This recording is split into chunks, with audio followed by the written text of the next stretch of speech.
5절까지 먼저 보겠습니다. 지난주까지는 이제 전체적인 걸 말씀드렸고, 이제 오늘부터는 좀 자세하게 하겠습니다. 1절부터 5절까지 저 여러분들이 한 절씩 교독합니다. 어리석도다 갈라디아 사람들아, 예수 그리스도께서 십자가에 못 박히신 것이 너희 눈앞에 밝히 보이거늘 누가 너희를 꾀더냐.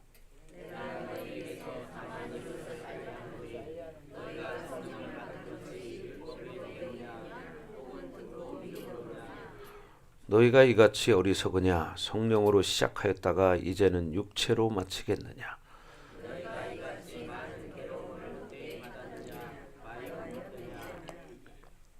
시작.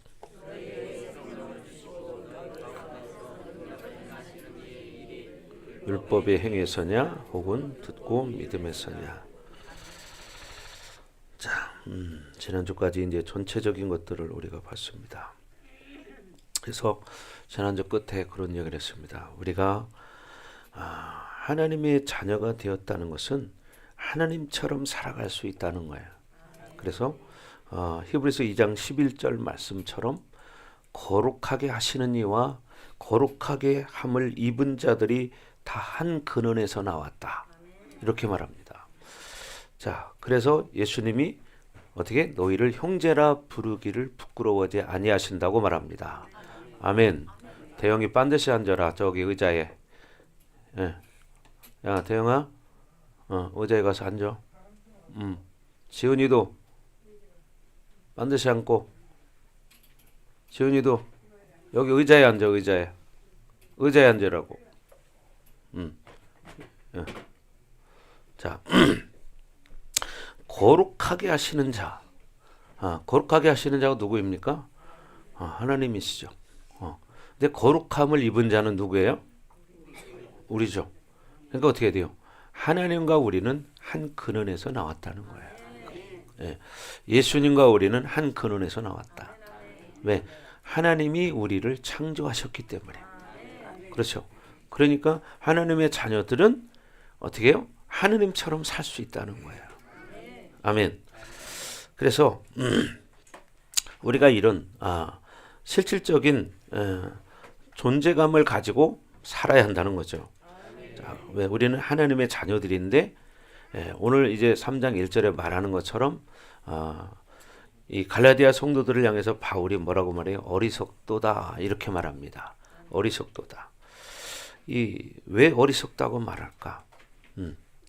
사실 뭐예요? 자신의 존재를 모르기 때문이죠. 그리고 미혹당하기 때문에. 그래서 어리석다고 말하는 거예요. 그래서 어리석다는 이 원어는요, 두 가지가 있어요. 모로스라는 말이 있고요. 또 하나는 아노에토스라는 말이 있습니다. 이 두 가지가 있는데, 이 모로스라는 뜻은 뭐냐면 정신적인 결함이 있거나 도덕적으로 판단할 수 없는 상태를 가리키는 말이에요. 이것을 이제 모로스라고 말하는데, 여기서는 어리석다는 이 말이 모로스로 쓰여진 게 아니라 아노에토스로 쓰여졌어요. 아노에토스. 이게 무슨 말이냐면 생각할 능력이 있으면서도 그 능력을 사용하지 않았다는 겁니다. 그러니까 뭐냐면 믿음으로 성령으로 살 수 있는데도 불구하고 그렇게 살지 않았다는 거예요. 그렇게 살 수 있는데 그렇게 살지 않았다는 거예요. 할 수 있는데 하지 않는 것을 그러니까 뭐라고요? 어리석다고 지금 말하는 거예요. 그러면서 어리석도다 갈라디아 사람들아 이렇게 말했는데, 우리도 마찬가지죠. 우리가 성령을 받았는데 성령으로 살지 못하면 바로 우리도 아노에토스에 속하는 사람이라는 거죠. 어리석은 자라는 거예요. 그래서 뭐라고요?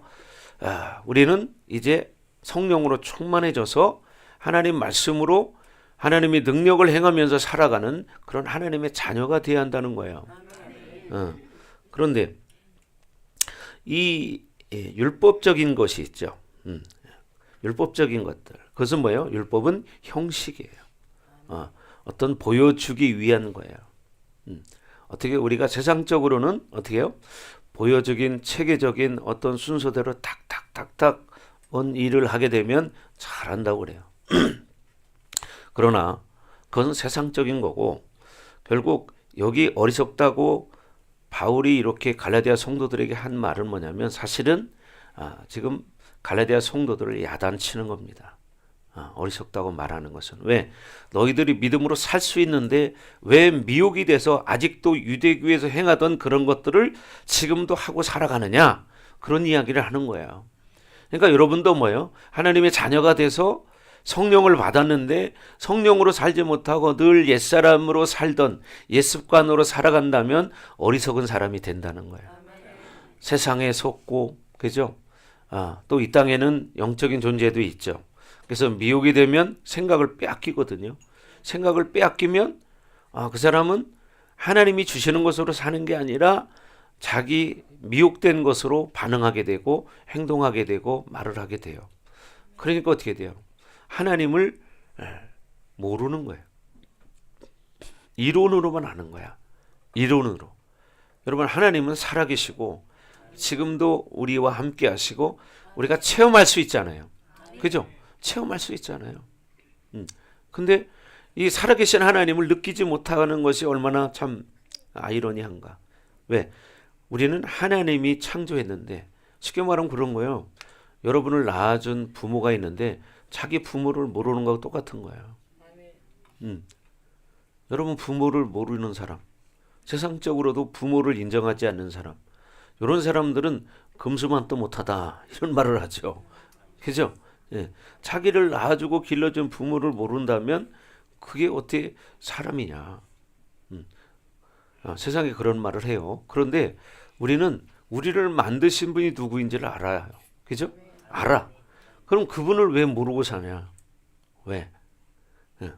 내 기준으로 살기 때문이고 눈에 보이는 지금 세상의 것으로 살기 때문이고 3차원의 것으로 살기 때문이고 미혹당하는 거죠. 아이들이 어렸을 때는요. 엄마밖에 몰라요. 그죠? 어렸을 때는 엄마밖에 몰라. 근데 크면 클수록 어떻게 해요? 엄마로부터 자꾸 이제 멀어지기 시작합니다. 왜? 근데 자기 생각이 생기기 때문이에요. 그리고 자기가 엄마 없이도 할 수 있는 이제 힘이 있고 지혜가 생기다 보니까 엄마의 도움이 이제 필요 없어지는 거예요. 자기 힘으로 사는 거예요.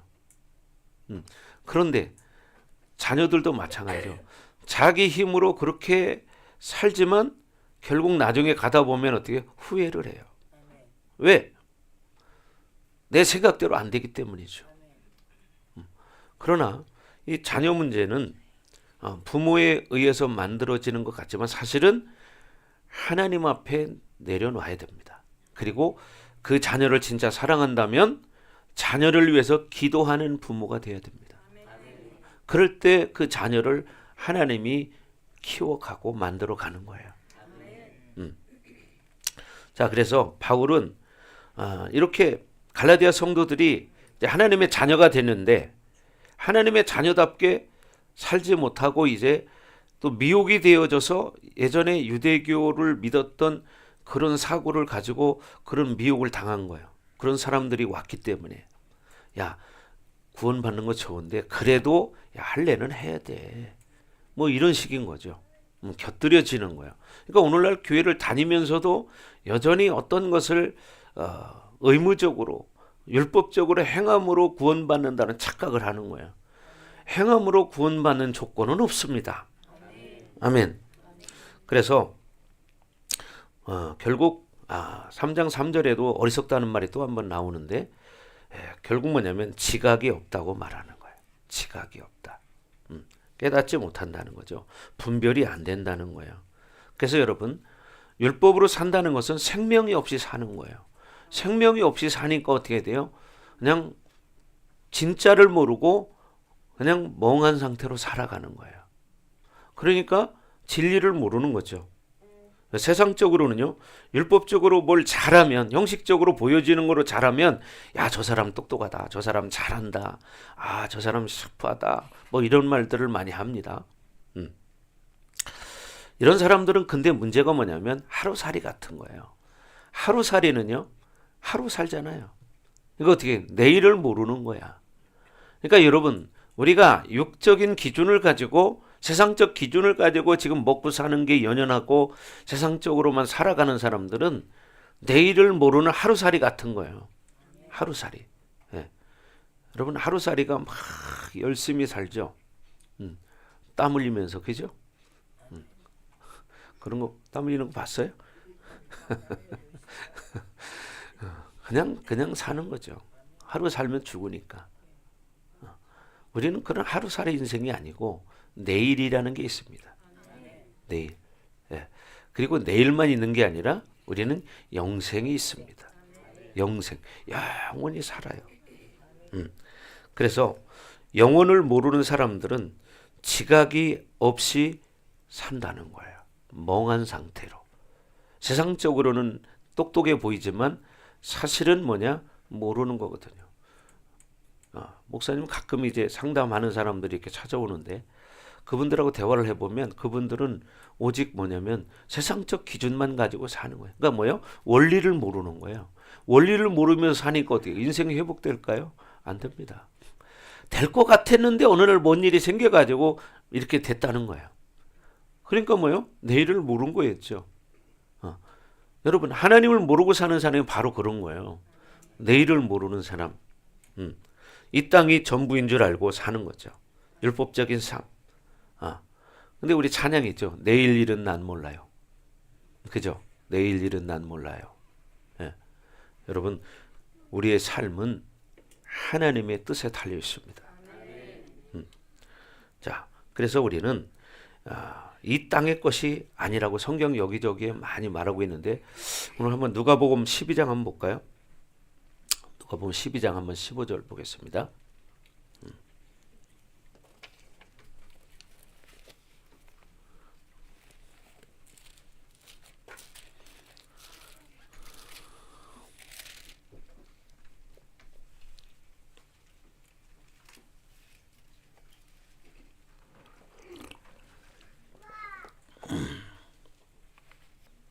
15절 다 같이 읽겠습니다. 시작.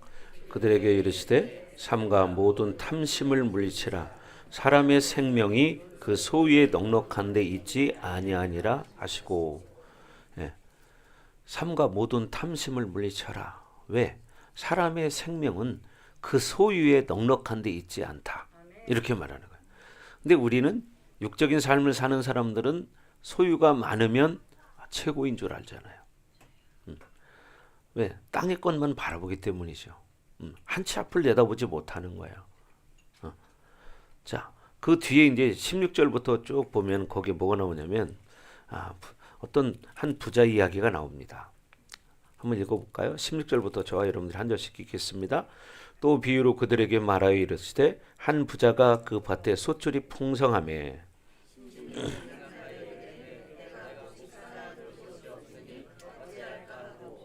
또 이르되 내가 이렇게 하리라. 내 곡간을 헐고 더 크게 짓고 내 모든 곡식과 물건을 거기 쌓아두리라.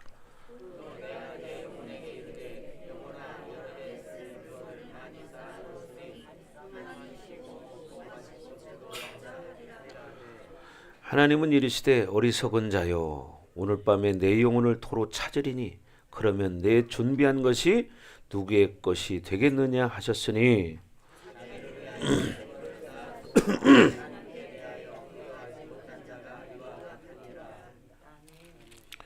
자, 그런 거예요.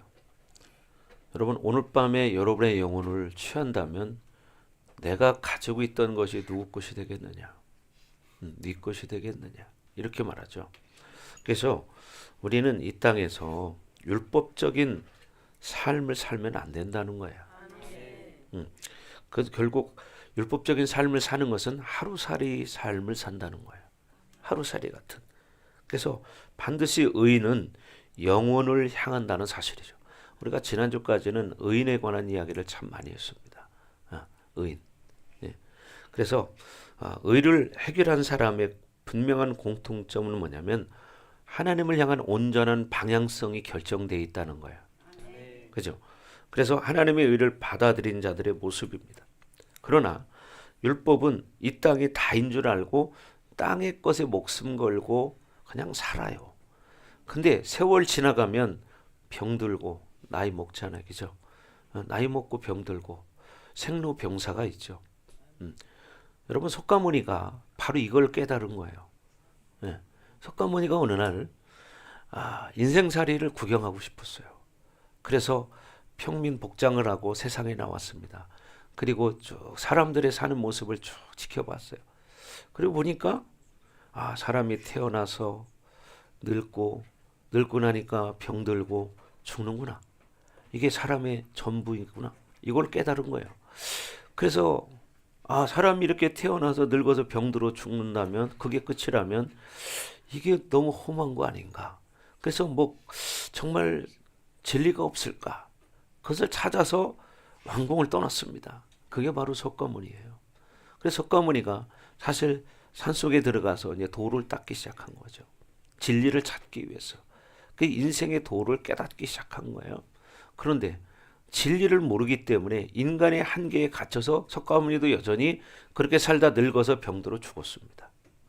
근데 그 석가모니를 따르던 많은 사람들이 석가모니 생전에 써놨던 그 글이 있잖아요. 그걸 모아서 만들어 놓은 것이 사실 오늘날 불교입니다. 근데 그것이 진리냐? 그건 아니잖아요. 석가모니는 진리를 깨닫지 못했거든요. 예. 석가모니가 추구한 것은 영생을 찾았던 거예요. 즉 뭐냐? 예수님을 찾았어요. 예수님을 만났다면 영생을 얻었을 것이지만 예수님을 못 만났잖아요. 그러니까 혼자 나름대로 돌을 닦고 뭐 산속에서 그렇게 살았지만 결론은 어떻게 해요? 진리를 찾지 못하고 영생을 얻지 못했다는 겁니다. 그런데 사람들은 그냥 막연한 생각으로 극락왕생한데 그게 뭔데? 그리고 불교에서는 윤회설을 이야기합니다. 윤회설. 뭐냐? 사람은 죽으면 다시 태어난다는 거예요. 돌고 돈다는 거예요. 윤회한다는 거예요. 여러분 그래서 그래서 불교에서는 뭐요? 빈대도 죽이면 안 된다. 왜? 빈대가 우리 조상일 수도 있다. 아니면 나비로 태어날 수도 있고, 뭐 소로 태어날 수도 있고, 개로 태어날 수도 있고 이렇게 태어난다. 그래서 살생을 금지한다고 그러잖아요. 그러면은 어떤 그런 얘기 하더라고요. 그럼 바퀴벌레가 기어가면 그게 조상일 수도 있으니까 거기다 절해야 되겠네? 그러더라고요. 말 같지도 않은 소리죠. 이게 윤회설입니다. 근데도 뭐예요? 그걸 믿는 거예요. 얼마나 어리석습니까? 우리를 만드신 분은 창조주 하나님이신데 그걸 모르는. 근데 안 믿는 사람도 진짜 죽음 앞에 딱딱 지면요 하나님 찾습니다. 그래서 우리가 하나님의 자녀인데 하나님의 자녀라면 뭐예요? 하나님의 말씀 복음을 가지고 실질적인 삶을 살아야 되는데 그게 아니고 그냥 세상적으로 형식적으로 사는 이런 사람들을 향해서 지금 바울 사도가 갈라디아 성도들을 향해서 한 말이에요. 왜? 이들이 복음을 받아서 그렇게 처음에는 참 기뻐하고 믿음으로 살다가 어느 날 이제 유대교인을 만나가지고 그렇게 구원받는 건 좋은데 할례를 해야 돼. 그러니까 인간적으로 생각하면 맞아. 뭔가를 해야 구원을 받을 것 같아. 이게 뭐냐? 바로 율법이라는 거예요. 율법. 여러분 가정에서 여러분이 뭔가를 해야만 엄마가 밥을 줍니까? 아니잖아요. 아무것도 안 해도 밥 먹잖아요. 용기는 한 게 뭐가 있어요? 아무것도 한 거 없는데도 그냥 밥을 먹어요. 그리고 당연히 먹을 거 달라고 그래요. 그리고 왜? 아들이기 때문이죠. 우리가 하나님 앞에 그런 거예요. 그러니까 우리는 첫째, 내가 하나님의 자녀라는 걸 잊지 말아야 되고 말씀을 가지고 믿음으로 살아야 한다는 거야.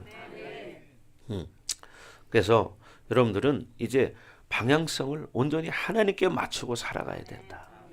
근데 이걸 모르는 사람은 인간의 이 지적인 거, 내가 아는 거, 그걸 가지고 살려고 노력하지만 분명히 그렇게 살다 보니까 어떻게 돼요? 허무한 걸 깨닫게 돼요. 그래 찬양 중에도 허무한 시절 지날 때 이런 찬양이죠. 허무한 시절 지날 때 이런 찬양이 있죠. 인생이 예수를 모르면 허무해지는 거예요. 그래서 이 갈라디아 사람들아 예수 그리스도께 십자가에 못 박히신 것을 알지 못하느냐 그 이야기죠. 왜 예수님이 십자가에 못 박혔냐 이 이야기예요. 왜? 왜 예수님 십자가에 못 박혔어요? 예? 우리를 구원하기 위해서죠. 우리를 구원하기 위해서. 그것은 뭐냐? 우리가 구원받는 것은 어떤 율법의 행위로가 아니라 우리가 믿음으로 구원을 받는 거다. 이것을 지금 말하고 있는 거예요. 근데 지금 이 갈라디아 교회 성도들은 믿음으로 구원받는다는 게 아니라 어떤 율법의 행위로 구원받는다는 착각을 하는 거예요. 속아가지고. 그래서 여러분, 예수님의 십자가는 우리의 의를 해결했다는 거예요. 의의 문제를. 예. 그러니까 우리는 예수님을 나의 구원자로 믿고 영접한 사람은 의인이 되었다는 거죠. 근데 이것을 확실하게 깨닫지 못하는 거예요. 그러니까 뭔가를 내가 해야 돼. 믿음으로 구원받는 게 아니라. 십자가에 못 박히신 것이 너희 눈앞에 밝히 보이거늘 그렇게 말하죠. 십자가는 단지 상징이 아닙니다. 그냥 감동받으라고 십자가를 만들어 놓은 게 아닙니다. 십자가 사건은 우리에게 실질적인 생명을 주는 거예요. 실질적인 생명. 그래서 바울의 관점에서는요, 십자가 사건이 과거에 일어난 사건이고 우리 입장에서는 지금 2000년 전에 일어난 사건이에요. 그렇지만 지금도 현재의 사건임을 말하고 있는 거예요. 이 십자가 사건은. 그래서 우리가 예수님을 믿는다는 것은 곧 뭐예요? 나의 죄를 위해 십자가에 죽으신 메시아, 구원자를 내가 받아들이는 거예요. 그러니까 내가 예수님을 받아들일 때 어떻게 해요? 우리의 죄가 십자가에 못 박힌 거예요. 죄값을 치른 거예요. 그러니까 우리는 뭐가 됐어요? 의인이 되었다는 거예요. 그래서 십자가는 우리의 의의 문제를 해결했다. 아멘. 여러분이 뭐 의로 와서 의인이 아니고 우리는 봐봐요. 여기 다 똑같아요. 육신을 가지고 있고 또 오늘도 죄진 사람이 있어요. 생각으로 죄진 것도 죄라고 했으니까. 그죠? 여러분 속에 움직이잖아요. 자꾸 판단하는 것도 죄라고 말했는데. 자, 그래서 이 십자가 사건은 현재의 사건이라는 것을 지금 말하고 있다. 그러니까 어떻게 해요? 지금 내가 예수님을 나의 구원자로 믿을 때 그 십자가 사건을 통해서 나는 지금 의인이 되었다는 거예요. 아멘. 그래서 단순히 이 이스라엘의 한 청년이 십자가를 지고 외롭게 죽은 사건이 아니라 십자가는 우주 만물을 새롭게 하는 변혁의 시점이 되었다는 거예요. 그래서 세계 역사에도 AD와 BC를 구분하는 시점이 뭐냐? 예수 그리스도예요. 안 믿는 사람도 AD, BC는 쓰잖아요. 근데 이렇게 사용하고 있으면서도 그 자체를 모르는 거예요. 왜 AD와 BC인가? 이거를 모르는 거죠. 안 믿는 사람도 역사책 보면은 BC가 나와요. 그죠? AD가 나와요. 근데 이 의미를 모르는 거예요. AD, BC가 왜 시작되었는가? 그것은 바로 뭐냐? 예수님이 이 땅에 오신 시점을 통해서 AD와 BC가 구분되는 거예요. 이전과 이후가 나누어지는 거예요. 이게 세계의 역사예요. 그래서 하나님의 모든 영광이 바로 예수님을 통해서 드러나는 것입니다. 그래서 만세전에 감춰졌던 놀라운 생명력의 비밀이 십자가를 통해서 우리 안에 들어왔어요. 근데 이거를 너무 쉽게 이렇게 말로 들으니까 그냥 막연하게 그런가 봐 이렇게 듣는 사람도 있고 그렇다고 하더라. 그냥 이렇게 막연하게 듣는 거예요. 왜? 모르기 때문에. 그러나 체험한 사람은 그게 아니거든요. 여러분, 이 십자가 사건은 결국 영생이 우리 가운데 흘러 들어온 거다. 영생이. 그렇죠. 영원한 생명을 우리에게 선물로 주신 거예요. 지금도 아마 생사의 기로점에 서 있는 사람들이 각 병원에는 있습니다. 지금 숨을 헐떡이면서 지금 헥헥거리는 그런 분들이 계실 거예요. 그분들에게 한번 물어보세요. 진짜 영적인 세계가 있는지. 그분들은 지금 실감하고 있습니다. 근데 사람은 내가 지금 괜찮으면 괜찮은 줄 아는 거예요. 이게 뭐냐? 착각하고 사는 거예요. 그래서 사람은 망상의 동물이다. 이렇게 말을 해요. 망상의 동물. 망상 속에 사는 거예요. 막연한 생각 속에서. 참 어리석은 거죠. 여러분이 십자가 사건에서 구원받을 때 바로 이런 역사가 일어났다는 거예요. 그래서 십자가에 못 박히신 그 예수님이 눈앞에 밝게 보이는데 이 얘기는 무슨 얘기예요? 예수님이 왜 죽었냐? 왜? 이걸 묻는 거예요. 왜? 근데 갈라디아 성도들은 지금 자기들이 할례를 해야만 구원받는다는 생각을 하고 있는 거예요. 이게 그러니까 뭐냐? 야, 어리석은 자들아. 야, 예수님이 죽은 지가 얼마나 됐냐? 십자가에. 어? 얼마나 됐어? 생각해봐. 뭐 1000년이 지났냐? 2000년이 지났냐? 어? 그 얘기입니다. 그러니까 우리는 중요한 것이 뭐냐? 십자가 사건은 과거에 그냥 역사 속에 있는 그런 이야기가 아니라 실제 지금도 우리 가운데 이루어지는 사건이죠. 그래서 지금도 예수 그리스도를 나의 구원자로 영접하면 하나님의 자녀가 되는 거죠. 아멘. 그래서 구원의 역사는 계속 만들어가는 거예요. 아멘. 그래서 바울은 십자가를 밝히 바라보라고 지금 말하는 거예요. 십자가를 바라봐라.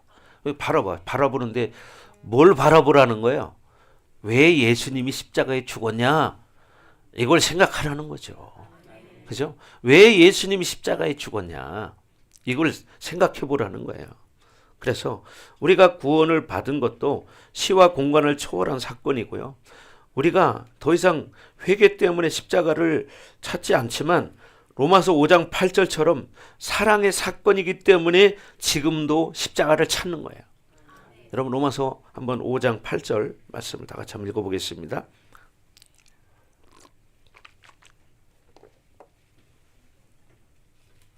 로마서 5장 8절 다 같이 한번 읽어보겠습니다.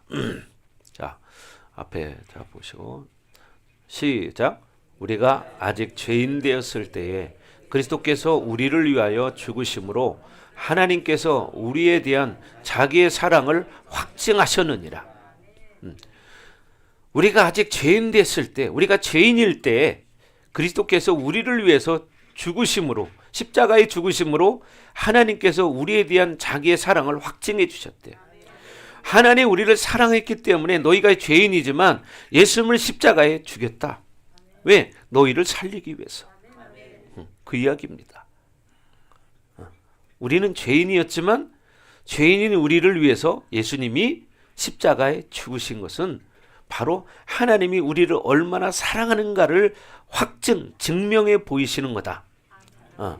여러분 그렇죠? 남녀가 사랑하면 결혼할 때 표정으로 반지를 끼워줍니다. 반지. 예. 참, 누구나 다 그런 로망을 가지고 있죠. 예. 아주 멋있는 반지를 끼고 싶죠. 예. 여기 청년들은 그런 마음이 있을 거예요. 그렇죠? 하얀 드레스 입고 백마탄 왕자가 다 나타나기를 꿈을 꾸고 있어요. 꿈꾸고 있죠. 근데 어떻게 해요? 생각처럼 백마탄 왕자가 올 수도 있고 안 올 수도 있어요. 그러나 그 결혼하는 시점만큼은 어떻게 해요? 가장 행복하죠. 가장 행복해. 그런데 시간이 지나면서 그 꿈은 사라지기 시작해요. 왜요? 현실이 닥치기 때문에. 그런데 그 현실 속에서도 정말 하나님의 사랑을 느끼는 사람은 그걸 누리며 살 수 있습니다. 그런데 그거를 느끼지 못하는 사람은 그걸 누리지 못하는 거예요. 이게 어떤 사람은 그냥 이론으로 끝나는 것이고 어떤 사람은 그걸 누려요. 여러분이 하나님의 사랑을 느껴본 사람은 그걸 압니다. 그래서 하나님이 우리를 얼마나 사랑했냐? 우리는 죄인이지만 우리를 위해서 예수님을 십자가에 못 박아 죽이셨다. 이게 하나님의 사랑이다. 그런데 너희가 나를 사랑하지 않을래? 그런 거예요. 그렇잖아요. 우리를 위해서, 우리가 죄인일 때 하나님은 우리를 위해서 예수님을 죽였어요. 당신의 독생자를, 하나밖에 없는 아들을 죽였어요. 그러면 얼마나 사랑한다는 거예요. 그죠? 얼마나 사랑한다는 거예요. 여러분들이 누구를 위해서 여러분의 자녀를 죽일 수 있겠습니까? 그럴 수 없죠. 그만큼 뭐냐? 하나님의 사랑이 얼마나 큰가를 지금 말해주고 있는 거예요. 그냥 쉽게 잊고 지나가는 게 아니에요. 여러분을 얼마나 사랑하면 어떻게 당신의 아들을 죽여서 영원히 천국에 살게 만들어 주기 위해서 이렇게 예수님을 선물로 우리에게 보내신 거죠. 그것을 우리가 은혜라고 말하죠. 은혜. 여러분, 그러니 우리는 어떻게 돼요? 믿음으로 살아야 된다는 거예요. 하나님이 그런 사랑을 주셨는데 믿음으로 살지 않는 것은 그 사랑을 거부하는 거예요. 이걸 깨달으셔야죠. 예. 여러분, 누군가가 내가 사랑할 때 그 사람이 내 사랑을 받아주지 않는다면 그 마음이 어떨까요? 생각해 보세요. 정말 온 정성을 다해서 귀한 선물을 준비해가지고 선물을 주었는데 상대방이 그것을 거절을 한다면 주는 사람의 마음은 상실감이 얼마나 클까? 얼마나 상처가 될까? 이걸 깨달으셔요. 자, 그리고 십자가에 못 박히신 것이 너희 눈앞에 밝게 보이는데 누가 너희를 꾀더냐 그랬어요. 누가 너희를 꾀더냐. 복음 외에 하나님의 의는 없다는 거예요. 복음 외에는 없다. 근데 누가 너희를 꾀냐. 그 꼬임에 왜 넘어가냐. 이런 이야기죠. 복음에는 십자가 사건이 핵심이죠. 그죠? 복음에는 십자가 사건이 핵심이에요. 그래서 이 핵심, 복음, 십자가 여러분 이걸 잊지 말아야 돼요. 그래서 중요한 거는 우리는 이것을 무엇으로 받았어요? 여러분이 100시간 기도해서 받았어요? 믿음으로. 무엇으로? 믿음으로 받은 거잖아요. 믿음으로. 예. 그래서 믿음으로 받았다면 이제는 어떤 비진리나 세상의 잣대에 의해서 어떻게 절대 속을 수가 있냐?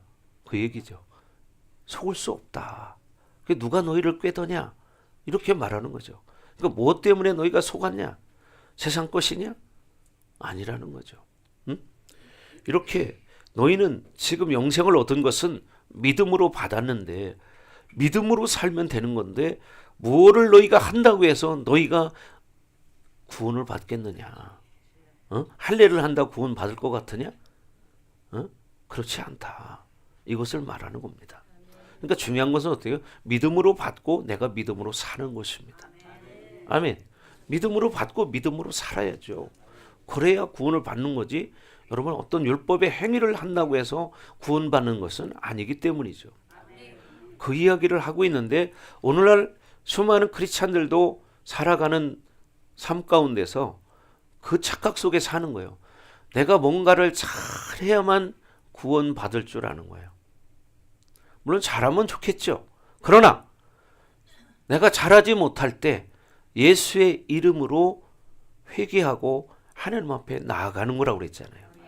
그래서 때를 따라 돕는 은혜의 보좌 앞에 담대히 나아갈지니라. 이렇게 말하는 거예요. 때를 따라 돕는 하나님의 보좌 앞에, 은혜의 보좌 앞에, 선물을 주시는 보좌 앞에 어떻게? 담대히 나가라. 믿음으로 나가라. 이렇게 말하는 것입니다. 그래서 신앙생활은 제일 중요한 게 뭐냐면 방향성인 거예요. 표대를 향해서 계속 걸어가는 거예요. 하늘을 향해서 계속 걸어갈 때 우리의 죄성은 자꾸 고갈되는 거예요. 여러분 우리가 믿음으로 살지만 우리 속에는 여전히 죄성이 있어요. 제 속에도 있어요. 제 속에도. 저도 늘 제 자신을 볼 때 내 안에도 아직 죄성이 움직이는구나. 이걸 느낍니다. 내 안에 아직 혈기가 있구나. 아직 분노가 있구나. 내 안에도 미움도 있구나. 이런 것들을 느낍니다. 그러니까 어떻게 돼요? 영성이라는 것은 자기를 발견하는 거다.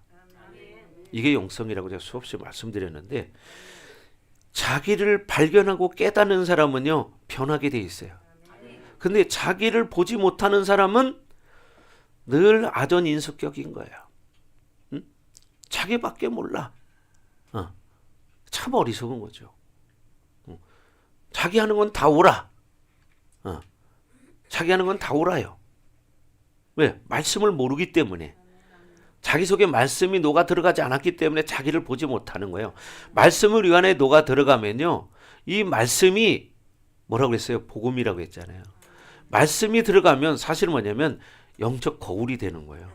그래서 자기를 비춰요. 자기를 보게 돼요. 영성하는 사람들이 자기를 보는 거예요. 그러면 어떻게 돼요? 아, 내가 이런 죄성이 있구나. 그러니까 어떻게? 죄를 짓지 말아야지. 그리고 회개하고 그렇게 살지 않으려고 몸부림치는 거예요. 이게 바로 뭐냐? 이게 영성이에요. 자기를 발견하는 것. 예. 그러나 복음을 모르면서도 인생을 살아본 사람은 자기 마음의 고통을 표현할 줄 알아요. 제가 아는 목사님 중에도 시인이 몇 분 계십니다. 늘 그런 걸 보내주세요, 저한테. 뭐 영상을 만들어 가지고도 이렇게 시를 써 가지고 보내주기도 하고, 엊그제도 왔더라고요. 그러나 그분들은 그냥 복음을 모르는 사람이 아니라 복음을 알면서 자기를 알기 때문에 온전한 그 시가 자기를 회복시키는 그런 역할을 해요. 그러나 여러분, 이 복음을 모르는 사람들도 시나 글을 보면서 자기를 보기도 해요. 그렇죠. 그래서 여러분, 고통이 따르면 시인이 된다고 그러잖아. 그죠? 고통을 당해본 사람은 자기 고통스러운 마음을 어떻게 해요? 글로 표현한 거예요. 여러분, 그렇게 써본 사람들이 있죠. 저도 그걸 써본 적이 있어요. 사람은 누구나 다 그런 탤런트가 있습니다. 다만 글로 표현한 사람과 글로 표현하지 않은 사람이 있을 뿐인 거야. 그렇죠? 자, 그래서 하나님은 사랑을 그냥 말로만 한 게 아니라 보여주었어요. 행동을 했어요. 무엇으로? 예수님을 십자가에 박아 죽이심으로. 얼마나 사랑하는지를 보여준 거예요. 엄마가 10달 동안 뱃속에서 여러분을 잉태하고 있었죠. 그죠? 그때 얼마나 힘들까요? 이걸 안 해본 사람은 모르죠. 근데 저는요, 새 쌍둥이를 임신한 여자를 봤습니다. 근데요, 야, 배가 얼마나 많이 나왔는지 몰라요. 한 명만 임신을 해도 이만큼 나오잖아요. 그죠? 근데 3명이면 얼마나 나? 이게 2명, 3명. 그래서 이렇게 받치고 다녀요. 나 처음 봤어요, 그거. 근데 그렇게 힘들면서 10달을 견뎌서 이 새아이가 태어났어요. 그리고 이 아이가 이제 자라서 이 새아이를 안고 있는 걸 제가 봤습니다. 그때 그 고통은 다 사라진 거죠. 왜? 지금 사랑하는 내 자녀가 품에 안겨 있으니 어떤 과거의 고통스러운 것도 다 잊어버리는 거예요. 그런 것처럼 예수님이 십자가에 그런 수없는 고통, 상상할 수 없는 고통을 당하지만 여러분들이 믿음으로 하나님 앞에 확 돌이킬 때 예수님은 그 십자가의 고통을 다 잃어버리는 거예요. 아멘. 그러니까 여러분이 그 십자가의 사랑을 깨닫고 하나님 앞에 온전한 모습으로 믿음으로 나아오라는 거예요. 그래서 마태복음 11장 28절에 말하는 것처럼 수고하고 무거운 짐진 자들아 다 내게로 오라. 내가 너희를 쉬게 하리라. 자, 말씀 띄워주세요. 그러니까 우리의 진정한 영혼의 쉼을 얻으려면 뭐냐? 하나님 앞에 나아가야 돼요. 그래야 진정한 쉼을 얻을 수 있습니다. 자, 다 같이 시작.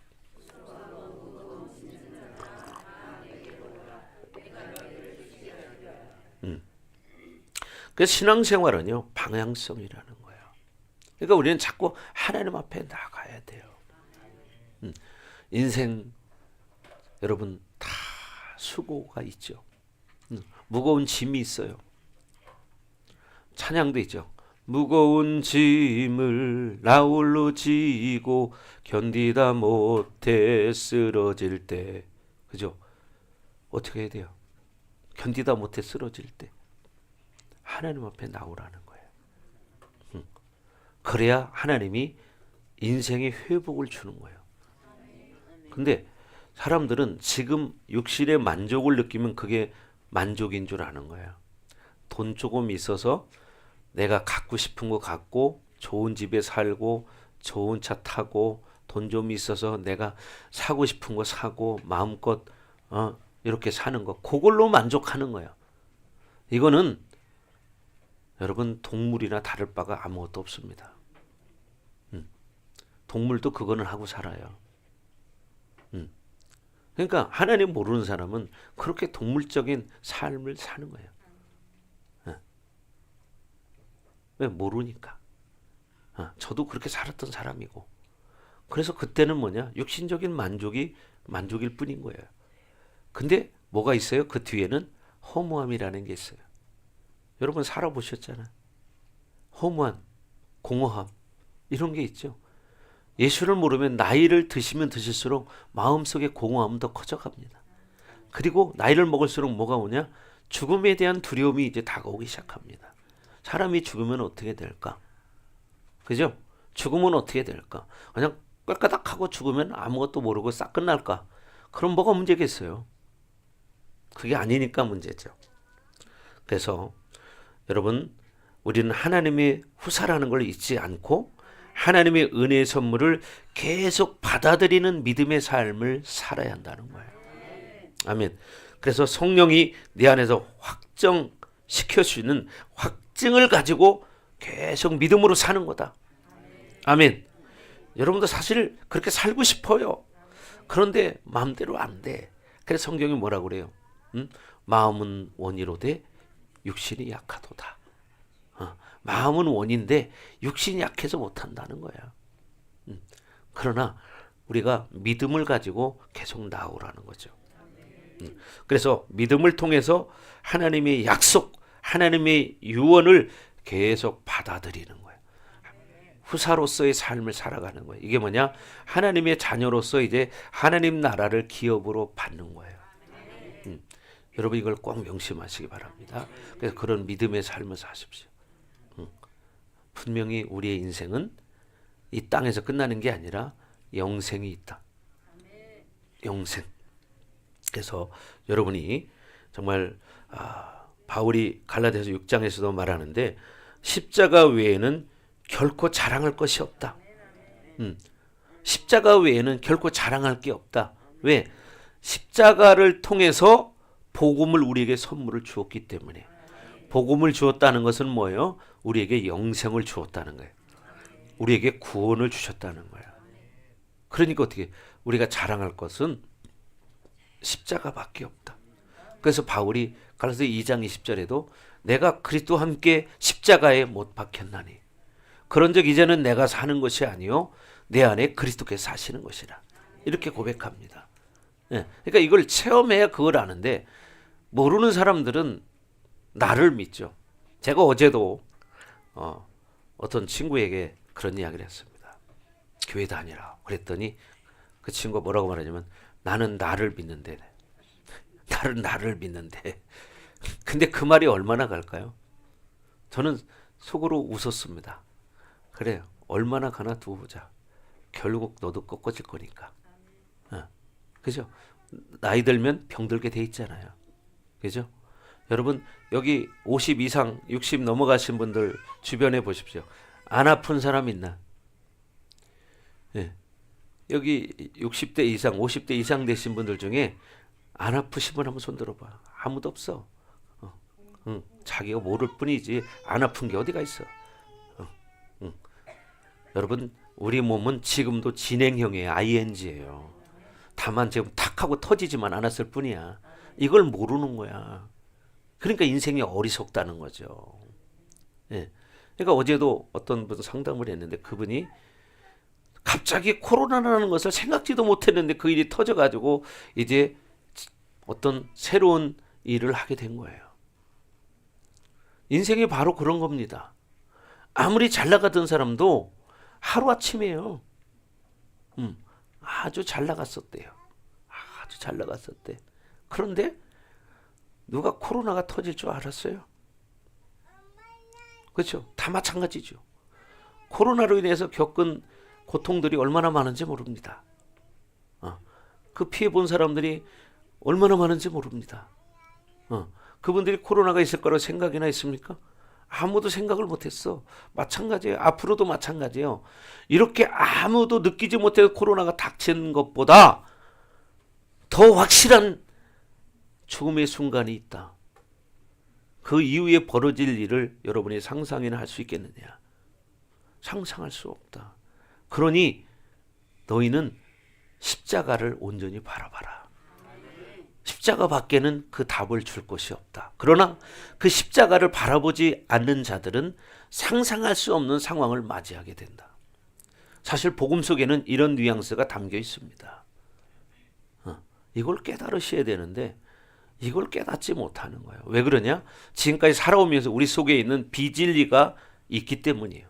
세상의 지식이, 경험이 이게 있기 때문에 비진리를 가지고 살아가는 거예요. 그러니까 옛날 어르신들은 사고 속에 옛날의 사고가 있죠. 그러나 요즘 아이들은 다르거든요. 그러니까 어떻게 부모하고 자녀하고 대화가 되지를 않아요. 자녀들에게 한번 물어보세요. 아빠하고 대화 잘 되니? 아니요. 우리 아빠는 꼰대예요. 여러분 자녀들 다 그럽니다. 근데 부모들만 그걸 몰라요. 부모들만 그걸 몰라. 우리 아들이 나를 꼰대로 생각한다는 것을 모르는 거예요. 자녀들은 그거 다 알고 요즘 아이들끼리 다 통하는 얘기예요. 그래서 뭔가 고리타분하고 자꾸 이렇게 하면은 자기들끼리 야 꼰대다 이렇게 하고서 상대를 안 해요. 근데 이걸 몰라 어른들은. 그러니까 어떻게 대화가 될 수가 없죠. 그러니까 뭐예요? 자녀들의 인생을 부모가 온전히 대화를 할 수가 없는 거예요. 왜? 부모들은 늘 자기 기준을 가지고 자녀에게 주입시키려고 그래요. 착각이에요. 여러분 그러는 게 아니고요. 그 자녀가 가장 좋아하는 걸 시키는 거예요. 그 자녀가 잘할 수 있는 걸 시키는 거예요. 축구를 잘한다면 축구를 시키는 거예요. 야구를 잘하면 야구를 시키는 거고요. 노래를 잘하면 가수를 시키는 거예요. 근데 부모들은 야 그런 게 해서 되냐? 공무원을 해야지. 그래도 공무원을. 그래 안정적으로 살아가지. 이게 누구 생각이에요? 자기 생각이야. 옛날 어렵던 시절 그 얘기예요 지금. 그런데 여러분 보세요. 요즘 아이들은 또 뭐냐면 유튜브로 먹고 사는 애들이 얼마나 많은지 알아요? 그죠? 유튜브로 먹고 사는 애들이 얼마나 많은데 근데 부모들은 그런 걸 이해를 못하죠. 야 그런 거에서 뭔 밥이나 먹고 살겠냐? 그러죠. 여러분 유튜브가 한번 히트를 치면은요 그냥 엄청난 돈을 법니다. 그러니까 돈 버는 방법이 다른 거예요. 옛날하고 지금하고는. 그러니까 어떻게 돼요? 자녀들이 잘 할 수 있는 걸 시켜야 되는데 부모는 안정된 것만 생각해. 왜? 우리가 살 때는 그때는 어려웠기 때문에 제일 좋은 게 뭐냐? 안정된 직장을 가진 사람이야. 은행원이고 공무원이고 그런 거야. 그러니까 너 선생 되라. 너 공무원 되라. 은행 들어가라. 그래 은행 들어가면 최고인 줄 알죠. 물론 돈은 벌 수 있겠지만 어느 일을 해도 돈은 벌어. 그러나 가치라는 게 있잖아요. 그리고 일을 해도 자기가 즐거운 마음으로 해야 돼. 근데 마지못해서 그 먹고 살기 위해서 그 할 때 얼마나 고통이 따릅니까? 그러니까 어떻게 돼요? 스트레스를 받고 스트레스가 심해지니까 병이 생기는 거예요. 그때야 이제 후회를 하는 거예요. 병을 얻고 나서. 이게 인생이에요. 그렇잖아요. 여러분 다 경험해 봤잖아요. 옛날 사람들은 그럽니다. 호강한 소리하고 자빠졌네. 옛날에는 그런 게 어디가 있어. 그냥 마지못해 그냥 어떻게 자식 새끼를 먹여 살리려니까 허리띠 졸라매고 그렇게 그냥 일하고 당신은 밥 한 숟갈을 못 먹고 그냥 냉수로 물을 채우면서도 물로 배를 채웠어요. 그러면서 자식은 먹이고 명태를 국 끓여도 어떻게 자기는 머리만 먹어. 그리고 자식 새끼 살덩어리 줍니다. 그러면 엄마는 왜 머리 먹어? 야 머리가 맛있는 거야. 그러니까 그 자식은 철이 없으니까 머리가 진짜 맛있어서 먹는 줄 아는 거야. 그러니까 어느 아들이 그랬다잖아요. 결혼해가지고 며느리하고 이제 어머니 생신에 집에 찾아와가지고 생신장을 다 차려줘서 며느리가 아침에는 미역국을 끓이고 점심 때는 이 명태찌개를 다 했더라는 거예요. 그러니까 살코기를 며느리가 딱 퍼가지고 어머니를 딱 드리니까 아들이 하는 말이, 여보, 우리 엄마는 머리를 좋아해. 머리만 드려, 머리만. 그러더라는 거예요. 이게 얼마나 어리석습니까? 이게 부모의 마음을 모르는 자식이죠. 예? 자식들은 이런다 이 말이에요. 자, 우리가 하나님 마음을 모르는 거하고 똑같은 거예요. 이해가 되십니까? 하나님 우리를 얼마나 사랑하는지 이걸 깨달아야 된다 이 말이에요. 그러니까 그걸 모르니까 어떻게 세상으로 그냥 돈으로만 행복이 올 줄 알고 그렇게 사는 거예요. 여러분, 그게 바로 얼마나 어리석은가를 바울이 그래서 말하기에 아까 읽은 것처럼 어리석도다 갈라디아 성도들아 이렇게 말하는 거예요. 어리석도다. 자, 여러분, 그래서 우리는 믿음을 통해서 계속 받아들이면 된다. 아멘. 그러나 현실이 있기 때문에 현실의 문제에 어려움이 있을 때 고민하게 돼 있어요. 그죠? 그러나 어떤 어려움이 있어도 중요한 건 우리는 믿음으로 사는 거고 믿음으로 선포할 때 이루어집니다. 아멘. 믿음으로 선포하면 믿음으로 선포한 대로 이루어집니다. 저기 써 있잖아요. 뭐라고요? 선포한 대로 이루신다. 선포한 대로 이루신다. 아멘. 그러니까 여러분이 어떻게 해야 돼요? 자녀들에게 믿음의 말을 해줘야 돼요. 우리 아들은 잘할 수 있어. 우리 딸은 잘할 수 있어. 근데 부모가 자식을 안 믿어줘. 그러니 자식은 자존감이 떨어지는 거야. 이게 오늘날 부모들이 실수하는 거예요. 자꾸 믿음의 말을 해줘야 돼요. 좀 잘못해도 잘할 수 있어. 야, 그거 뭐 사람이 그럴 수도 있는 거지 뭐. 괜찮아, 또 해봐. 이렇게 격려의 말을 자꾸 해줘야 되는 거예요. 아멘. 그럴 때 그 자녀는 어떻게 돼요? 든든한 후원자가 있으니까 어떻게 돼요? 힘을 얻는 거예요. 누군가가 나를 믿어줄 때 여러분 힘이 나는 거예요. 그렇죠? 그러나 우리 하나님은 우리가 실수해도 우리를 믿어주신다는 거예요. 아멘. 이걸 잊지 않게 바라요. 우리가 10번 실수해도요, 하나님은 야, 너 또 그랬냐? 이렇게 말하지 않아요. 하나님은 10번 아니라 100번을 실수했어도 나를 기다려 주십니다. 회개하고 돌이키길 원하시는 거예요. 근데 우리는 그게 안 돼. 왜? 우리 속에는 빚을리가 많기 때문에. 그리고 인생 살아오면서 받은 상처들이 많아서 안에 화가 있어요. 저도 그래요. 저도. 내 안에 분노가 있어요. 화가 있어요. 제가 많이 기도하면서 처리됐지만 아직도 내 속에 조금 남아있다는 걸 저는 발견을 합니다. 그렇게 기도하고 살았는데도 아직도 이게 남아있구나. 이게 있어요. 그게 뭐냐? 육을 가지고 있기 때문에. 그러니 우리가 말씀을 가지고 하나님 앞에 엎드려 살지 않으면 세상으로 살 수밖에 없는 거예요. 왜? 이런 조건들을 다 가지고 있기 때문에. 예. 바울이 그래서 고백한 게 있죠. 오라, 나는 곤고한 자로다. 이 사망의 몸에서 누가 나를 건져내랴. 자기 속에 움직이는 죄성을 바울은 발견하는 거예요. 저도 그런 나를 봅니다. 그럴 때 이 말씀이 생각이 나요. 바울의 고백이 이해가 된다. 왜? 제가 목사인데 내 속에서도 제가 참다가 그 자꾸 계속되면 내 속에 화가 올라와요. 저 이걸 경험해요. 화가 올라와요. 물론 옛날처럼 확 폭발은 하진 않지만 그러나 이것을 발견해요. 그럼 어떻게 해요? 내 안에 여전히 이런 폭탄이 들어있구나. 시한폭탄. 참는 거예요. 기다리는 거예요. 그런데 어느 날 터질지 모르겠죠. 이게 바로 뭐냐? 우리의 모습이에요. 그래도 하나님은 그런 우리를 회개하면 또 받아주시고 또 용서해 주시고 또 나를 늘 처음처럼 대해 주신다는 거예요. 그러니 얼마나 감사합니까? 그죠? 그러니까 하나님 앞에 또 나가는 거예요. 죄를 져서도 또 나가는 것이고 또 나가는 것이고 넘어져도 또 나가는 것이고 그게 뭐냐? 바로 하나님의 사랑이다. 아멘. 그래서 여러분들이 정말 그렇게 살아가기를 주의 이름으로 축복합니다. 아멘. 여러분이 잘못하다가도 어떻게 돼요? 이런 말씀을 기억나면 그래, 내가 다시 또 회개하고 돌이켜야지. 이렇게 하나님 앞에 나아가는 거죠. 여러분 이렇게 살아갈 때 하나님 기뻐하는 거예요.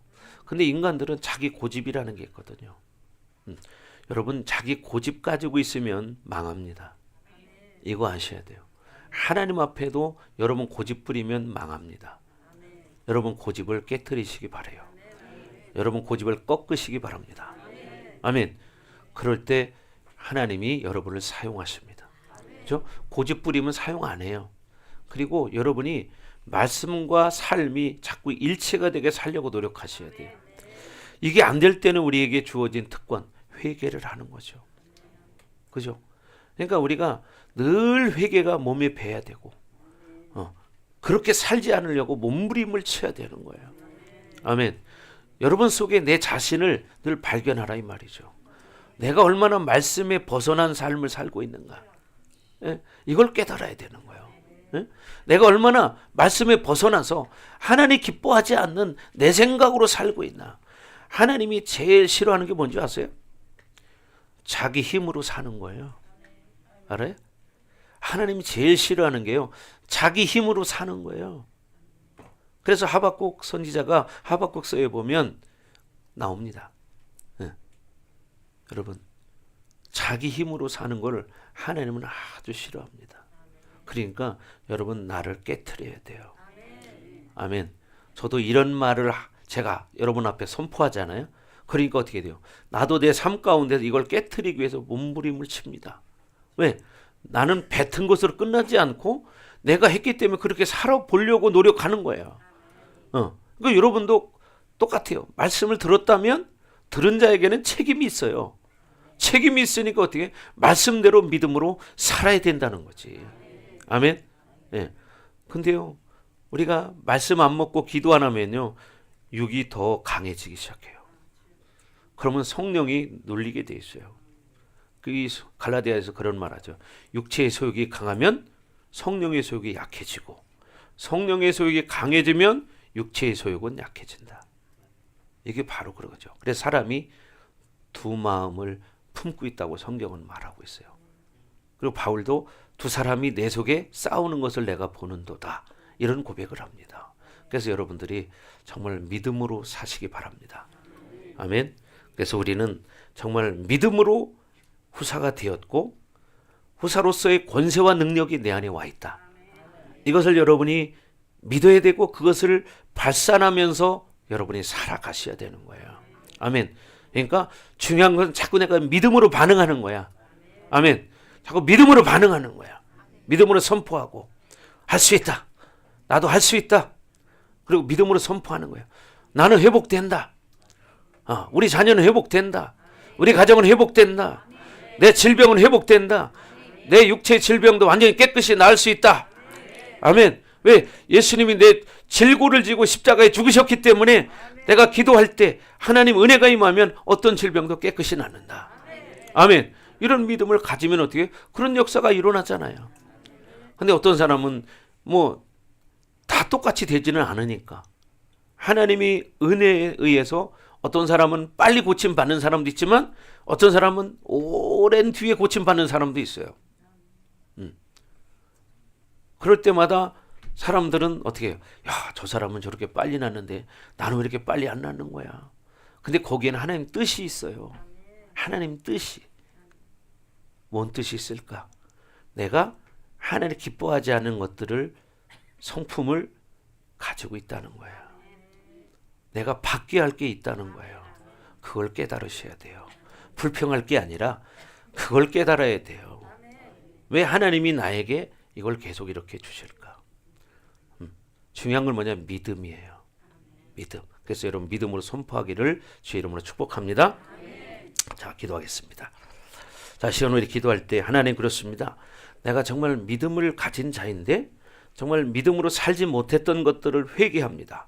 내가 육신의 것으로 살았던 것을 회개합니다. 하나님 나를 불쌍히 여겨 주시옵소서. 그래서 앞으로 내가 하나님의 자녀로서, 후사로서 이 의인됨을 내가 삶으로 확증하며 살기를 원합니다. 나에게 이 믿음 주시고 하나님 앞에 믿음으로 반응할 수 있는 은혜를 주시옵소서. 시간나같이 주여 부르고 기도합니다. 주여! 오 할렐루야. 아버지 하나님 감사합니다. 하나님은 우리에게 이 크신 은혜를 베풀어 주셨는데도 우리의 연약함 때문에, 우리 속에 있는 비진리로 인해서, 우리 안에 묶임 때문에 하나님 여전히 과거로 살고 옛사람으로 살았던 것을 예수 이름으로 회개합니다. 이제는 우리가 어떤 행위로서 구원받는 것이 아니라 믿음으로 구원받는다는 이 확증을 가지고 내 연약함을 하나님 앞에 내려놓고 믿음으로 선포하며 의인됨을 확증하는 삶을 살아가기로 결단합니다. 하나님, 나를 사용하여 주옵소서. 오 할렐루야. 아버지 하나님, 영광을 받아 주시옵소서.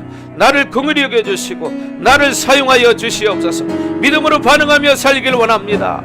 하나님, 나를 불쌍히 여겨 주옵소서. 오 할렐루야. 아버지 하나님, 영광을 받아 주시옵소서. 오라바라바, 더 충만하게 하시고 하나님들, 내 안에 성령의 이 확증을 내가 느끼며 누리며 살기를 원합니다. 하나님, 기름 부어 주시옵소서. 오라바라바라바라바, 주님을 찬양합니다. 하나님, 영광 받아 주시옵소서.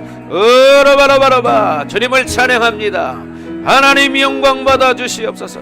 예수님의 보혈로 우리 안에 있는 육신의 정욕을 씻어주시고 우리 안에 있는 모든 혈기와 분노, 음란, 탐욕, 이 모든 것들을 예수의 보혈로 깨끗이 씻어주시옵소서. 할렐루야. 아버지 하나님, 영광 받아 주시옵소서. 예수님 이름으로 기도합니다. 하나님 아버지, 감사합니다. 이 시간 우리가 믿음으로 반응하기를 원합니다. 믿음으로 반응하기 원합니다. 그래서 우리의 삶의 현장에서 늘 믿음으로 선포하며 의인됨을 확증하고 말씀을 가지고 삶으로 실체화하며 정말 내 안에 묶인 것들이 다 드러나게 하시고 풀어지게 하시고, 그래서 하나님 기뻐하는 거룩한 성도의 모습으로 살아갈 수 있도록 은혜를 베풀어 주시옵소서.